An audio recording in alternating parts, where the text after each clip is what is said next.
Christina with Baby Learning Twin Cities, and today I'm going to demonstrate how to put a newborn and an infant in a carrier with an infant insert. I have my carrier already buckled on. You want the waistband to be in the top of your hips so that the bottom of the waistband goes into the top of your hips.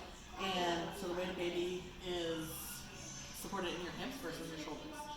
An infant insert is needed anytime a baby can't fit in the panel without modification. So baby's legs should not be past this panel and baby's head should clear the panel. So an infant insert helps support baby in that. So I'm going to get this baby and I'm going to put baby on the pillow and the infant insert. And then I'm going to bring baby up, place baby on my chest.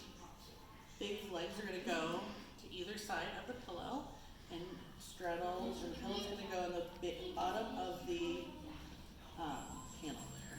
I'm going to bring the panel up, put my arms in the shoulder straps, buckle the panel,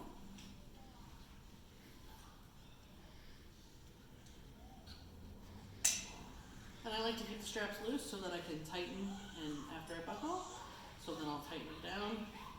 And now baby's head is clearing the panel.